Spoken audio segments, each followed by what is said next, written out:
Sauver des vies, des économies et des moyens de subsistance en Afrique, c'est la nouvelle campagne de l'Afrique contre la Covid-19. La campagne, lancée par l'Union africaine, facilitera l'élaboration d'une stratégie plus harmonisée afin de protéger les frontières, les voyageurs, les économies, les moyens de subsistance et les écoles en Afrique contre le risque d'une transmission accrue du coronavirus dans un contexte de réouverture des frontières.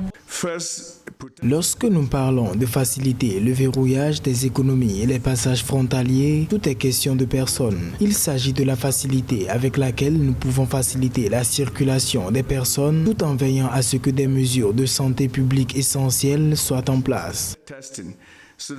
Les stratégies qui seront mises en œuvre pour l'opérationnalisation de cette campagne reposent sur la création d'un couloir de santé publique unifié pour des déplacements en toute sécurité à l'intérieur du continent, mais également l'acceptation mutuelle des informations et des données sur la santé dans les États membres et l'engagement d'un comité multisectoriel pour élaborer un plan de sécurité pour l'ouverture des écoles.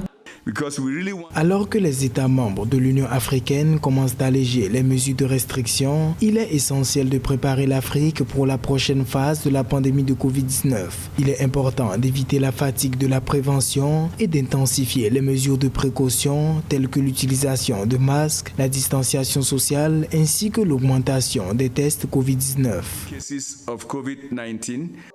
Lors de son point hebdomadaire sur la situation de la crise sanitaire en Afrique le 20 août, le Centre africain pour le contrôle et la prévention des maladies, CDC Afrique, a indiqué qu'au cours de la semaine écoulée, la moyenne quotidienne à l'échelle du continent était de 10 300 cas contre 11 000 une semaine précédente. Une légère baisse du taux d'infection qui suscite des signes d'espoir sur les précieux acquis réalisés grâce aux mesures préventives.